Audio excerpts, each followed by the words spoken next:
Hey, everybody. It is the second week of November. I am joined by Tyler Crowe. We're going to talk about some dividend stocks, which, unlike most of the market rate sensitive stocks, a lot of them took a hit after the election.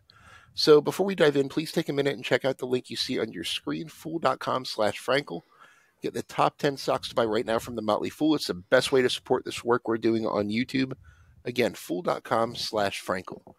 So I'll go ahead and start because, as usual, Tyler has the more interesting stock of the two. Uh, but generally speaking, rate sensitive stocks took kind of a hit over the past week. The Dow Jones was up 1,500 points after the election. Pretty much all the major benchmark indices were up.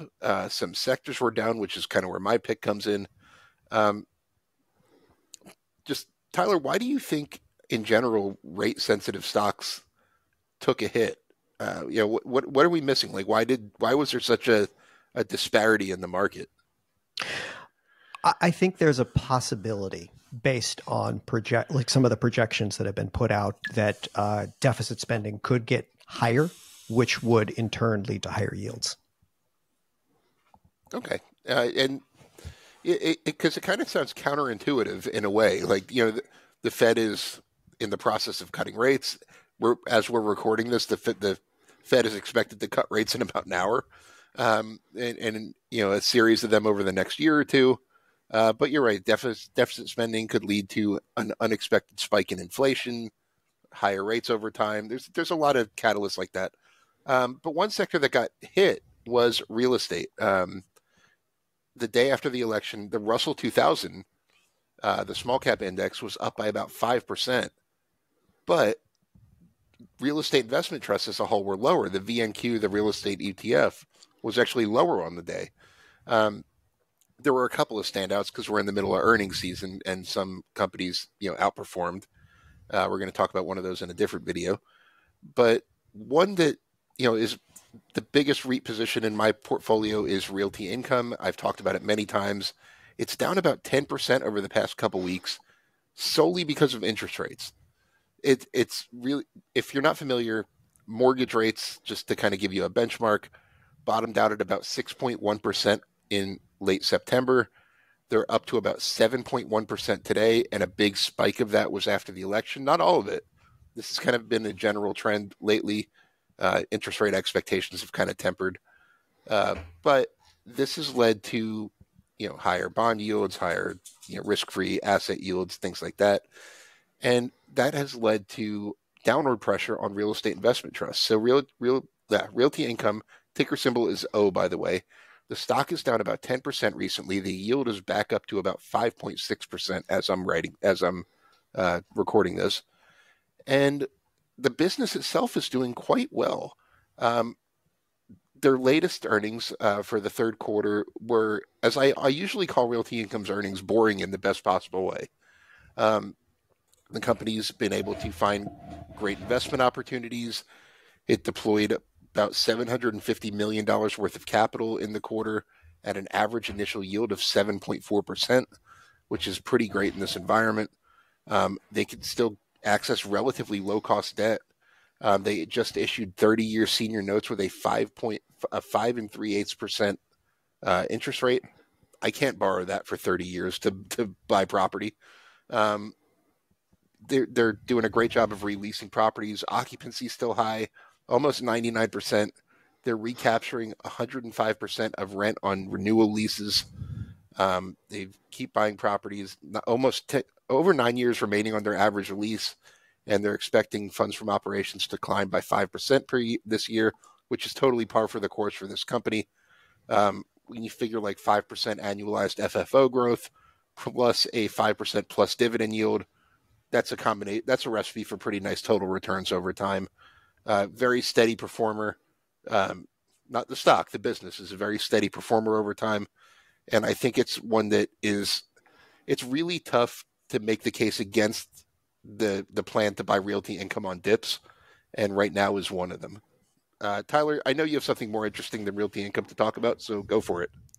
Well, I think I've mentioned this one before, but I've been following it for a while, and I still think it's incredibly cheap. It's called Ternium.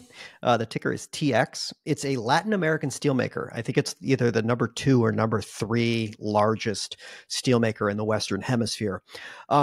This business is, I think, gets a bad rap because it's like, oh, an Argentinian steel producer. That sounds like the craziest thing in the world. Cyclicals, Argentina based. That sounds stupid, right? Well, one of the things that you have to keep in mind is about half of its entire production and revenue comes from Mexico, which happens to be one of the fastest growing manufacturing hubs in the world. The manufacturing growth in Mexico, especially some of the border states, has been growing at incredibly fast rates. And it is heavy industry stuff like automotives, construction, things like that, which require a lot of steel. And Ternium has been one of the major beneficiaries of it. They are a large supplier to the automotive industry there.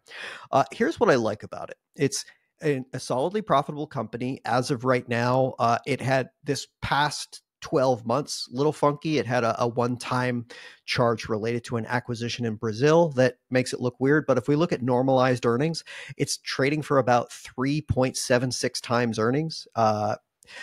On what I would consider relatively solid earnings, even through the cycles of steel, considering like if you look at steel in the United States right now, it's a little like margins are a little thin. It's a business that at a 7.1 billion market cap, it has $3.8 billion in cash on the books and is actually has a net cash position if you net out cash and debt. And it has it's been ramping up expenditures significantly recently because they're building a large multi-billion-dollar foundry and finishing facility at one of its like flagship campuses in the state of Monterrey, Mexico. They're really kind of leveraging hard into building out Mexican construction capacity, automotive steel capacity, and serving that market.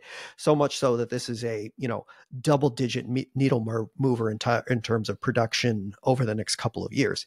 And with that, cash looks a little like cash generation looks thin, but because of it. But once this facility is up and running, I think in the next 12 to 18 months, it's going to lead to significant increases in production and earnings. And it's always great when things that have large unproductive earnings or unproductive assets on the books suddenly become productive assets. It's like a stepwise change in like the capital efficiency of a business, something I really like.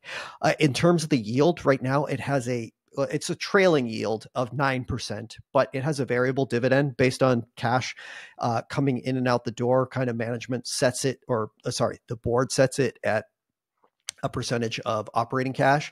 And I think forward, it's looking closer to like a 7.7% yield. Oh, shucks, right? 9 instead of 7, right? And all of that together, it's, like I said, 3 times normalized earnings, 0.6 times book with a solid balance sheet and a good business with some catalysts on the horizon. I really like this company, and every single time I look at it, I can't quite figure out why everybody doesn't seem to like it as much as I do. I want to thank The Motley Fool for sponsoring this video. The Motley Fool is a company that provides investing insight and stock recommendations for investors of all skill sets and risk levels. You all know how much I love researching new stocks and trying to find the next best investment.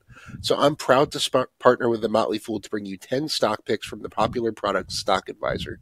Stock Advisor has beaten the market by nearly 5 times. So go to fool.com/Frankel to get your 10 stock picks now. The Motley Fool Stock Advisor returns are 767% as of July 5th, 2024, and are measured against the S&P 500 returns of 163% as of July 5th, 2024.